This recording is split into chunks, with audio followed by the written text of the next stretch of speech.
Welcome. Today, we explore one of the most critical geopolitical questions of our time. Why does the United States protect Taiwan?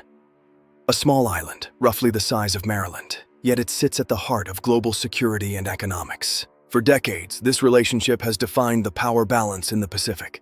But why? Is it just about Cold War politics, or is there something much deeper at play?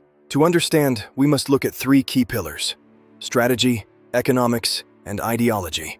Let's start with geography and the concept of the first island chain. Taiwan is the anchor of the first island chain. This string of islands limits China's naval access to the deep Pacific. If Taiwan fell, the People's Republic of China would have a direct gateway for its submarines and fleet. This would allow Beijing to project power directly toward U.S. territories like Guam and Hawaii. Basing military assets on Taiwan's eastern coast would fundamentally change the maritime security of the entire region.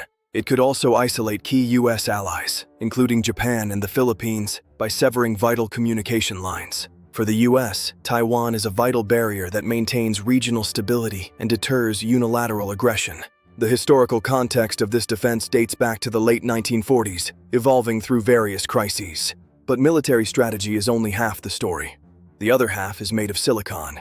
Taiwan is the most critical node in the global technology supply chain, home to TSMC. The island produces over 60% of the world's semiconductors and 90% of advanced logic chips. Everything from your smartphone to fighter jets and high-end medical devices relies on these tiny components. Global giants like Apple, Nvidia, and AMD depend almost exclusively on Taiwanese manufacturing.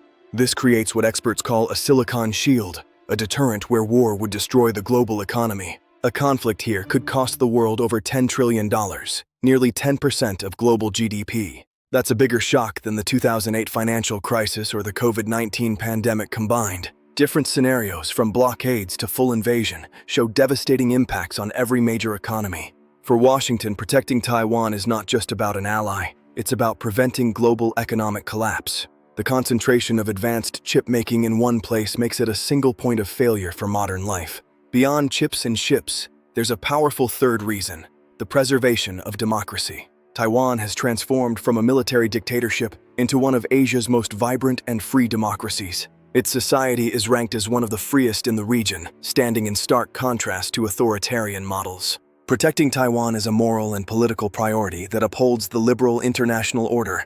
Democratic elections and peaceful transitions of power showcase the island's political maturity. For the U.S., a forceful annexation would challenge the principle that borders cannot be changed by force. It's seen as a bellwether for American credibility.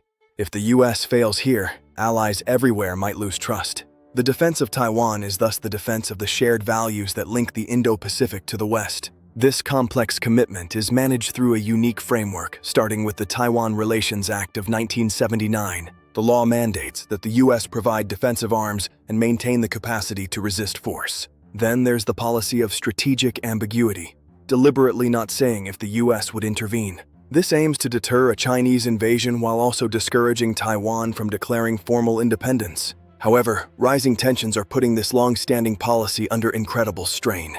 President Biden has stated multiple times that the U.S. would defend Taiwan, signaling a potential shift. Simultaneously, the U.S. is investing in domestic chip manufacturing to reduce this critical dependency. Taiwan sits at the intersection of a rising power's ambition and a superpower's strategic survival. The protection of this island is about maintaining the global economic engine and the post-war security architecture. As we look to the future, the fate of Taiwan remains the most consequential flashpoint in global affairs. Thanks for watching.